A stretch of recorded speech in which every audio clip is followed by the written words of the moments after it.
Any নলেজলৈ সকলোকে স্বাগতম জনাইছোঁ। আজি এই ভিডিঅ'টোত আমি 251 নম্বৰ কুৱেশ্যনৰ পৰা 300 লৈকে 50টা মাল্টিপল চইচ কুৱেশ্যনছ আলোচনা কৰিম। আমি যিটো 1000 জিকে এমচিকিউ কুৱেশ্যনৰ সিৰিজ আলোচনা কৰি আছোঁ। ইয়াৰ আগত তিনিটা পাৰ্টত আমি অলৰেডি 250 মাল্টিপল চইচ কুৱেশ্যনছ আলোচনা কৰিছিলোঁ। এতিয়া আমি তাৰ পৰা নেক্সট 50টা মাল্টিপল চইচ কুৱেশ্যনছ আলোচনা কৰিম। আগৰ ভিডিঅ'খিনি যদি চোৱা নাই তেনেহ'লে সেই ভিডিঅ'বিলাকৰ লিংকটো মই ডেছক্ৰিপশ্যনত দি দিম, তাত ক্লিক কৰি আপোনালোকে আগৰ কুৱেশ্যনখিনি চাই ল'ব পাৰিব। এতিয়া আমি কুৱেশ্যনছখিনিলৈ আহিছোঁ। Let's come to the questions. First কুৱেশ্যনটো দিয়া আছে, when Dispur became the capital of Assam. Dispur কেতিয়া অসমৰ ৰাজধানী হৈছিলে? এইটো 1973। Option C to correct answer হ'ব। 1973ত Dispur became the capital of Assam. ইয়াৰ কাৰণ হৈছে যেতিয়া মেঘালয় এখন ছেপাৰেট ৰাজ্য হিচাপে 1972 চনত ঘোষণা কৰা হৈছিল, তেতিয়া শ্বিলং মেঘালয়ৰ ৰাজধানী হৈ গ'ল আৰু সেইবাবে অসমে এখন নিজা কেপিটেল স্থাপন কৰিবলগীয়া হৈছিল। Next question, Meghalaya became state in which ইয়াৰ? মেঘালয় কেতিয়া এখন ছেপাৰেট ষ্টেট হৈছিলে? এইটো 21 জানুৱাৰী 1972। অপশ্যন বি টো ইয়াতে কাৰেক্ট আনচাৰ হ'ব। 1972 চনৰ 21 জানুৱাৰীত মেঘালয় এখন ছেপাৰেট ষ্টেট হৈছিলে। থাৰ্ড কুৱেশ্যনটোলৈ আহিছোঁ। এইটো কুৱেশ্যন দিয়া আছে, what was the first capital of Assam? অসমৰ প্ৰথম কেপিটেল কি আছিলে? শ্বিলং, যিটো বৰ্তমান মেঘালয়ৰ কেপিটেল হয়। Next question, the battle of Saraighat was a naval battle fought in the year? Battle of Saraighat অৰ্থাৎ শৰাইঘাটৰ যুদ্ধ কোন চনত হৈছিলে? এইটো 1671। অপশ্যন বি কাৰেক্ট আনচাৰ হ'ব। 1671 চনত শৰাইঘাটৰ যুদ্ধ হৈছিল আৰু এই যুদ্ধত মোগলৰ সেনাধ্যক্ষ হৈছিলে ৰামসিংহ আৰু আহোমৰ আছিলে Lachit Borphukan. Next question, Saraighat bridge was constructed in the ইয়াৰ? শৰাইঘাটৰ ব্ৰিজখন কোন চনত স্থাপন কৰা হৈছিলে? এইটো 1962। অপশ্যন বি কাৰেক্ট আনচাৰ হ'ব। 1962 চনত শৰাইঘাট ব্ৰিজ কনষ্ট্ৰাকশ্যন কৰা হৈছিলে আৰু এইখন আছিলে দ্য ফাৰ্ষ্ট ৰেল কাম road bridge over the Brahmaputra river. ইয়াক পাব্লিকৰ বাবে অ'পেন কৰিছিলে 1962ত আৰু কনষ্ট্ৰাকশ্যন কষ্ট আছিলে 10.6 crore between 1959 and 1962 by Hindustan construction company. How many pillars are there in Saraighat bridge? এইটো কমেণ্ট কৰি জনাব। টোটেল পিলাৰ্ছ কিমানটা আছে শৰাইঘাট ব্ৰিজত আৰু নিউ শৰাইঘাট ব্ৰিজখন কেতিয়া কনষ্ট্ৰাকশ্যন কৰিছিল? এই দুইটা আপোনালোকে কমেণ্ট কৰি জনাব। টোটেল নাম্বাৰ অফ পিলাৰ্ছ আৰু নিউ শৰাইঘাট ব্ৰিজখন কেতিয়া কনষ্ট্ৰাকশ্যন কৰা হৈছিলে। এতিয়া নেক্সট কুৱেশ্যনলৈ আহিছোঁ। এইটো দিয়া আছে, the Dhola Sadiya bridge is build on the river. Dhola Sadiya bridge আৰু এইখন ব্ৰিজক আন এটা নামেৰে জনা যায়, সেইটো হৈছে ভূপেন হাজৰিকা সেতু। এই ব্ৰিজখন কোনটো নদীৰ ওপৰত স্থাপন কৰা হৈছে? অপশ্যনবিলাক দিয়া আছে, ব্ৰহ্মপুত্ৰ, লোহিত, দিবাং, চিয়াং। ইয়াতে option B Lohit correct answer হ'ব। লোহিত নৈৰ ওপৰত ধলা শদিয়া ব্ৰিজ সজা হৈছে। ইয়াৰ পিছত 257 নম্বৰ কুৱেশ্যনটো দিয়া আছে, the length of the Dhola Sadiya bridge is? ইয়াৰ লেংথটো হৈছে 9.15। অপশ্যন এ কাৰেক্ট আনচাৰ হ'ব। 9.15 কিলোমিটাৰ। এইখন 3 লেন হয়। 3 lane 9.15 kilometre Dhola Sadiya bridge has been built over river Lohit. It is India's longest bridge. It is also' referred to as Bhupen Hazarika সেতু। Next question, আৰু এই ব্ৰিজখনে কোনখন ঠাইক সংযোগ কৰিছে সেইটো আহিব পাৰে। ভিলেজ ধলা তিনিচুকীয়া ডিষ্ট্ৰিক্টৰ পৰা in the south to Sadiya to the north. Next question, which of the following river is the home for fresh water dolphins? Which of the following river? অপশ্যনবিলাক দিয়া আছে, ব্ৰহ্মপুত্ৰ, যমুনা, গংগা আৰু সবৰমতী। ইয়াৰে কোনটো নদী home for fresh water dolphin? ডলফিনৰ কাৰণে fresh ৱাটাৰসমূহ এইটো option C Ganga correct answer হ'ব। নেক্সট 259 নম্বৰ কুৱেশ্যনটো দিয়া আছে, at which place Alaknanda and Bhagirathi meet and took the name Ganga. কোন ঠাইত অলকানন্দা আৰু ভাগীৰথী মিট অৰ্থাৎ লগ হৈছে আৰু take the name Ganga Ganga নৈ নাম লৈছে এইটো হৈছে Devprayag option A correct answer হ'ব চাৰিটা প্ৰয়োগ আছে এই প্ৰয়োগ কেইটা কি কি আপোনালোকে কমেন্ট কৰি জনাব next question which place does the river Dihang known as Brahmaputra কোনটো ঠাইত দিহাং নৈক ব্ৰহ্মপুত্ৰ হিচাপে জনা যায় ব্ৰহ্মপুত্ৰ নৈৰ বিভিন্ন নাম আছে অৰুণাচলত ইয়াক বেলেগ নামেৰে জনা যায় ইয়াৰ পিছতে অসমত অন্য নামেৰে বাংলাদেশ ঠিক তেনেকৈ তিব্বততো অন্য নাম আছে ব্ৰহ্মপুত্ৰ বহুকেইটা নাম আছে এই নামবিলাক মনত ৰাখিব ইয়াৰ আগৰ ভিডিঅটো কৈছিলোঁ ইয়াতে অপশ্যন এ খদিয়া কাৰেক্ট এনসাৰ হ'ব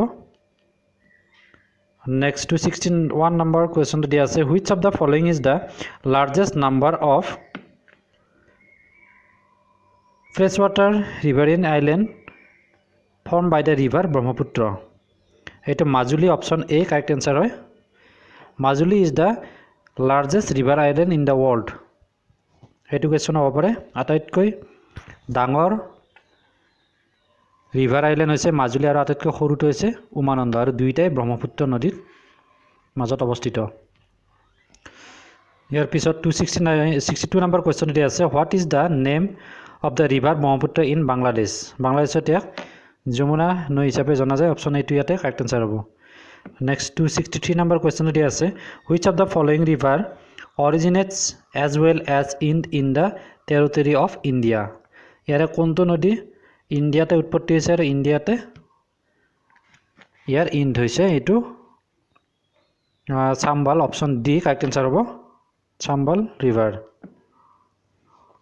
নেক্সট 264 নম্বৰ কুৱেশ্যনটো লৈ আহিছোঁ এতিয়া আছে which of the following is the most abundant dissolved ion in the ocean এইটো হৈছে chlorine option A correct answer হ'ব 265 নম্বৰ কুৱেশ্যনটো লৈ আহিছোঁ এইটো দিয়া আছে which is the longest river in India ইণ্ডিয়াৰ আটাইতকৈ দীঘল নদী কোনটো অপশ্যনবিলাক দিয়া আছে নীল গংগা হুৱাংহু ব্ৰহ্মপুত্ৰ ইয়াতে অপশ্যন ডি ব্ৰহ্মপুত্ৰটো কাৰেক্ট এনসাৰ হয় আৰু পৃথিৱীৰ ভিতৰত আটাইতকৈ লংগেষ্ট বুলি ক'লে তেতিয়া নীল নদী হ'ব আৰু লাৰ্জেষ্ট বুলি ক'লে এমাজন ৰিভাৰ হ'ব এইকেইটা মনত ৰাখিব সেইকেইটা কুৱেশ্যন আহে ৱৰ্ল্ডৰ ভিতৰত লংগেষ্ট ৰিভাৰ আৰু লাৰ্জেষ্ট ৰিভাৰ আৰু ছেকেণ্ড লংগেষ্ট বুলি ক'লে এমাজনটোৱে হয় সেইটো কুৱেশ্যন আহে কেতিয়াবা ইয়াৰ পিছৰ কুৱেশ্যনটো লৈছোঁ 266 নম্বৰটো দিয়া আছে which is the following road is the national waterway 2 national waterway 2 হৈছে river Brahmaputra from Dhubri to Sadiya option C টো ইয়াতে কাৰেক্ট এনসাৰ হ'ব এইটোক নেশ্যনেল ৱাটাৰৱে 2 বুলি জনা যায় ইয়াৰ পিছত কুৱেশ্যনটো দিয়া আছে Assam has common boundary with dash Indian states অসমৰ বাউণ্ডেৰী কিমানখন ষ্টেটৰ লগত শ্বেয়াৰ কৰিছে সেইটো হৈছে 7 অপশ্যন ডি কাৰেক্ট এনসাৰ হ'ব আৰু এই ষ্টেট কেইখন হৈছে এই 7খন ষ্টেট হৈছে অৰুণাচল প্ৰদেশ নাগালেণ্ড মণিপুৰ মিজোৰাম ত্ৰিপুৰা মেঘালয় এণ্ড ৱেষ্ট বেংগল এই 7খন ডিষ্ট্ৰিক্টৰ সৈতে ষ্টেটৰ সৈতে অসমে ইয়াৰ বৰ্ডাৰ শ্বেয়াৰ কৰিছে next question which two places have been connected by Bhupen Hazarika bridge Bhupen Hazarika বা ধোলা শদিয়া ব্ৰিজ এইখনে কোন দুটা প্লেচ কানেক্ট কৰিছে এইটো অপশ্যন চি ধোলা আৰু Sadiya option C correct answer হ'ব নেক্সট কুৱেশ্যন the proposed Tipaimukh dam is to be constructed over which river কোনটো নদীৰ ওপৰত এই টিপাইমুখ ডেম কনষ্ট্ৰাকশ্যন কৰিব এইটো হৈছে Barak river option A correct answer হ'ব next question tea auction centre was establish in কিমান চনত ইষ্টাব্লিছ কৰা হৈছিল এইটো 1970 চ' অপশ্যন বি টো কাৰেক্ট এনসাৰ হ'ব Guwahati tea auction centre GTAC was established in 1970 next question Assam share international border with which of the following countries কোন কেইখন কান্ট্ৰিৰ সৈতে ইন্টাৰনেশ্যনেল বৰ্ডাৰ শ্বেয়াৰ কৰিছে অসমে ইয়াৰ আগতো আছিল যে কোন কেইখন ষ্টেটৰ সৈতে শ্বেয়াৰ কৰিছে 7খন ষ্টেট আছিল আৰু ষ্টেট কেইখন আছিল অৰুণাচল প্ৰদেশ নাগালেণ্ড মণিপুৰ মিজোৰাম ত্ৰিপুৰা মেঘালয় আৰু ৱেষ্ট বেংগল এইটোত আকৌ সুধিছে যে ইন্টাৰনেশ্যনেল বৰ্ডাৰ কোন কোন দেশৰ সৈতে শ্বেয়াৰ কৰিছে এইটো ভুটান আৰু বাংলাদেশৰ সৈতে চ' অপশ্যন বি টো ইয়াতে কাৰেক্ট এনসাৰ হৈছে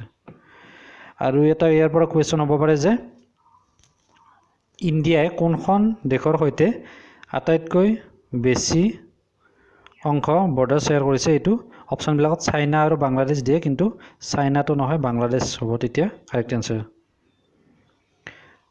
নেক্সট কোৱেশ্চন 272 নম্বৰ কোৱেশ্চনটো দিয়া আছে which of the following is the highest hill range in Assam which of the following is the highest hill range in Assam অপশ্যনবিলাক দিয়া আছে Karbi hill next Jaintia hill Barail hill আৰু পাটকাই হিল ইয়াতে option C Barail hill correct answer হ'ব next কোৱেশ্চনটো লৈ আহিছোঁ এইটো দিয়া আছে which schedule of Indian constitution deals with administration of tribal areas in Assam tribal areas in Assam এইটো 6 schedule 6 অপশ্যন সি কাৰেক্ট এনসাৰ হ'ব নেক্সট 274 নম্বৰ কোৱেশ্চনটো দিয়া আছে what percentage of total area of Assam is under forest অসমৰ total এৰিয়াৰ কিমান percent under forest হয় এইটো 34.21% একচুৱেলি ইয়াতে অপশ্যন বি 34% টো কাৰেক্ট এনসাৰ হ'ব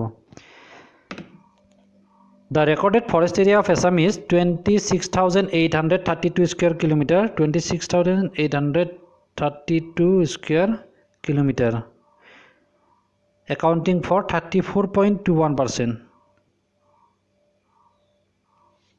of its geographical area so 34% ইয়াতে correct answer হ'ব next question to লইছো what is the population density of Assam per square kilometers প্ৰতি বৰ্গ কিলোমিটাৰত অসমৰ যেটো পপুলেশন আছে এই পপুলেশন ডেন্সিটি অৰ্থাৎ পপুলেশনৰ ঘনত্বটো কিমান এইটো অপশ্যন ডি 398 অসমৰ টোটাল এৰিয়া হৈছে 78,438 বৰ্গ কিলোমিটাৰ ইমান স্কয়াৰ কিলোমিটাৰ আৰু পপুলেশন ডেন্সিটি হৈছে 398 per square kilometer যেটো higher than the national average of 382 per square kilometer national অর্থাৎ নেশন ওয়াইজ অল ইন্ডিয়াত হৈছে 382 per square kilometer এইটো কোৱেশ্চন আহিব পাৰে ইণ্ডিয়াৰ যদি ঘনত্বটো হলে তেতিয়া হ'ব 382 আৰু অসমৰ ক্ষেত্ৰত হ'ব 398 ওকে নেক্সট কোৱেশ্চন তো লাইছো 276 number to dia in which year Assamese was adopted as the official language of Assam কোন সনত অসমীয়া ল্যাঙ্গুয়েজ টো অফিশিয়াল ল্যাঙ্গুয়েজ হিচাপে এডপ্ট কৰা হৈছিল এটো অতি গুৰুত্বপূৰ্ণ কোৱেশ্চন হয় এটো 1960 অপশ্যন ডি কাৰেক্ট আনসাৰ হ'ব Assamese was declared as the official language of Assam by passing Assamese Language Act of 1960 next question Which of the following is associated with Bordoisila in Assam? অসমত যে বৰ্ডোইচিলা আহিছে বুলি কোৱা হয় এইটো কোনটো সিজনৰ সৈতে জড়িত এটা আছে pre monsoon season option B two correct answer হ'ব নেক্সট 278 নম্বৰ কোৱেশ্চন লৈ আহিছো এটি দিয়া আছে area wise the rank of Assam among north eastern state is area wise আমাৰ নৰ্থ ইষ্টত যিখন ষ্টেট আছে 7 ষ্টেট আছে ইয়াৰ ভিতৰত অসমৰ পজিশনটো হৈছে সেকেন্ড অপশ্যন বি টি ইয়াতে কাৰেক্ট আনসাৰ হ'ব ফাৰ্ষ্টত হৈছে অৰুণাচল প্ৰদেশ আৰু অৰুণাচল প্ৰদেশৰ যেটো মাটিকালি অৰ্থাৎ এৰিয়া হয় এটো হৈছে 83,743 স্কয়াৰ কিলোমিটাৰ এটো অৰুণাচল প্ৰদেশৰ আৰু অসমৰ হৈছে 78,438 square kilometer Assam second Arunachal Pradesh আছে first okay next question to laisu Jatinga famous for mass suicide of migratory birds is located in which the following district Jatinga চৰাই বিলাক আহি তাত সুইসাইড অৰ্থাৎ আত্মহত্যা কৰে আৰু এইখিনি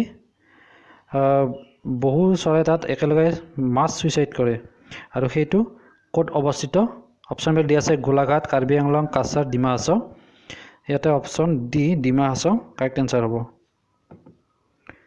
নেক্সট 280 নম্বৰ কোৱেশ্চন তো লাইছো এটো দিয়া আছে which of the following district of Assam does not come under the jurisdiction of BTR যেটো আগতে BTC আছিল BTR বড়ো টেৰিটৰিয়েল ৰিজন বা বড়ো টেৰিটৰিয়েল কাউন্সিল আছিল এটো আগত আৰু ইয়াতে চাৰিখন ডিস্ট্ৰিক্ট আছে সেই ডিস্ট্ৰিক্ট কেইখন হৈছে ওদালগুৰি চিৰাং কোকৰাঝাৰ আৰু বাক্সা কিন্তু বঙাইগাঁওখন নহয় সো অপচন এ টো ইয়াতে কাৰেক্ট আনসাৰ হ'ব কোনখন বিটিআৰ আন্ডাৰত নহয় সুধিছে বঙাইগাঁও তাৰ সলনি এইবিলাক বিটিআৰত আছে ওদালগুৰি চিৰাং কোকৰাঝাৰ আৰু বাক্সা এইটো কোৱেশ্চন আহিব পাৰে কোন কেইখন ডিস্ট্ৰিক্ট আছে বিটিআৰৰ আন্ডাৰত next question the average height of Assam from sea level is এইটো 79.5 metre option D correct answer হ'ব নেক্সট 82 নম্বৰ to দিয়া আছে which of the following products in Assam has or have geographical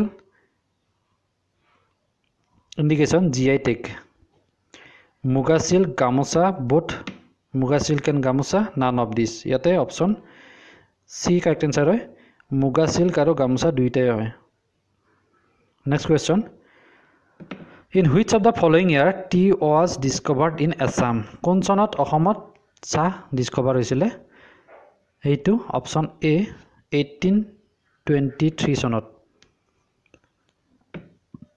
tea was discovered in Assam next question when did transport department of Assam was established যেটো অসমৰ transport department আছে হেতু কেতিয়া establish হৈছিল এটো option B 1948 চনত next to 85 number question লৈ আইছো হেডি আছে population wise rank of Assam among the state of India is 15 হয় populationৰ ফালৰ পৰা অপচন এ টো ইয়াতে কাৰেক্ট আনসাৰ হ'ব population wise rank first rank হৈছে ইউপি উত্তৰ প্ৰদেশ আৰু আটাইতকৈ লয়েষ্ট হৈছে লক্ষদ্বীপ এটা হৈছে পপুলেশন ওয়াইজ আৰু এৰিয়া ওয়াইজ যদি হতে তেতিয়া অসমৰ ৰেংকটো হ'ব 16 এটো হৈছে এৰিয়া ওয়াইজ এবিলাকো কোৱেশ্চন হ'ব পাৰে সেইকৰণে ইয়াৰ আনুষংগিক যেটো কৈ দিছো একেলগে আৰু লাৰ্জেষ্ট ষ্টেট কোনখন হদিলে সেইখন হ'ব ৰাজস্থান লাৰ্জেষ্ট ষ্টেট আৰু স্মলেষ্ট ষ্টেট হৈছে গোৱা ওকে নেক্সট কোৱেশ্চন তো লাইছো 286 number to dia ase the rank of Assam in terms of crude oil production ot অসমৰ পজিশন তো হৈছে থাৰ্ড অপচন সি টো ইয়াতে কাৰেক্ট আনসাৰ হ'ব ফাৰ্স্ট হৈছে ৰাজস্থান 23.7% সেকেন্ড হৈছে গুজৰাটত হৈছে 12.5% আৰু আসামত হৈছে 12.1% অইল প্ৰডাকশনত ইণ্ডিয়াৰ ৰেংক পৃথিৱীৰ ভিতৰত ইণ্ডিয়াৰ ৰেংক যদি হতে তেতিয়া ইণ্ডিয়াৰ ৰেংক হৈছে 20 ইন দা ওয়াৰ্ল্ড ফাৰ্স্ট হৈছে ইউএসএ সেকেন্ড হৈছে সৌদি আৰবিয়া আৰু বেস্ট ক্ৰুড অইল কোনখন দেশত পোৱা যায় যদি হেতু কোৱেশ্চন হয় তেনেহলে হেতৰ আনসাৰ হ'ব মালয়েছিয়াত বেস্ট ক্ৰুড অইল পোৱা যায় ওকে নেক্সট কোৱেশ্চন তো লাইছো which state is largest producer of natural gas in India Assam option A correct answer হয় natural gas productionত ইণ্ডিয়াৰ ভিতৰত Assam first 288 number question to dia ase who is famously known as the forest man of India India's forest man hisabe kak jana jay Jadav Payeng option C correct answer hobo te Majulit pray 550 hectare area 30 years bikhoropon kori sei gote area tor Mulai reserve naam dise aru yar babe tekhatok Padma Shri award pradhan kora hoy 2015 ot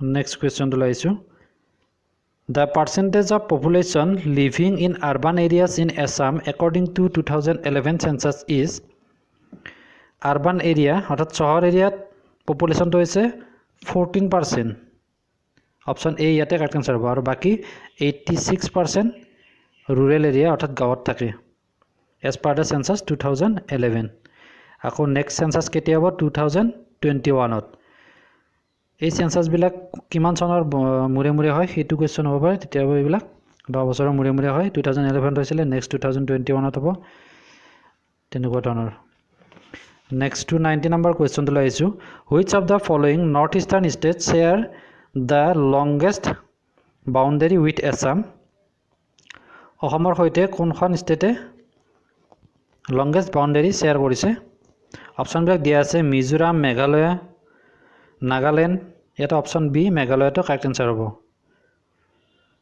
next 291 number কুৱেশ্যনটো লৈ আহিছোঁ। এইটো দিয়া আছে in which year national games was held in India. কোন চনত national games ইণ্ডিয়াত অনুষ্ঠিত হৈছিলে? এইটো 2007ত। চ' অপশ্যন ডিটো ইয়াতে কাৰেক্ট এনচাৰ হ'ব।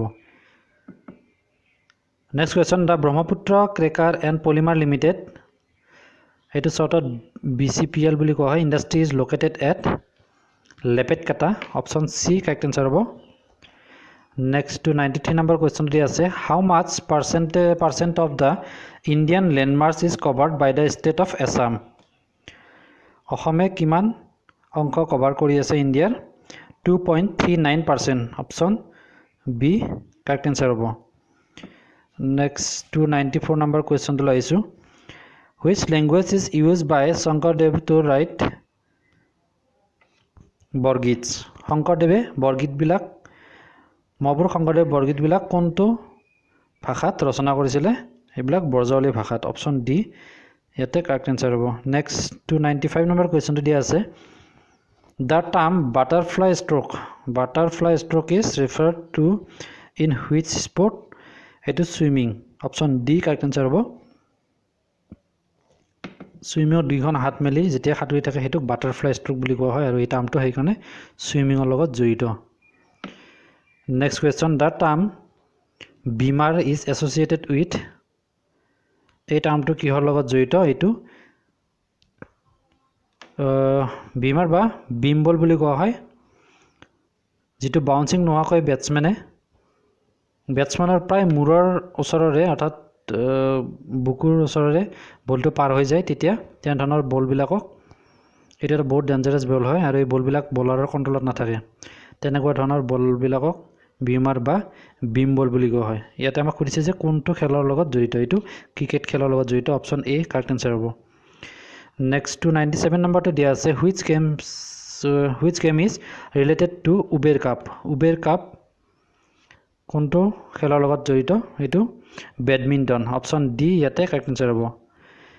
নেক্সট 298 নম্বৰ কুৱেশ্যনটো লৈ আহিছোঁ, which was the first country to host the Asian games.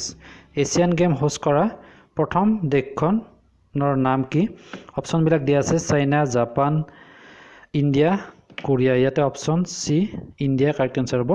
ইণ্ডিয়াই প্ৰথম এছিয়ান গেমছ হোষ্ট কৰিছিলে। এইটো কিমান চনত হোষ্ট কৰিছিলে এইটো কমেণ্ট কৰি জনাব আপোনালোকে।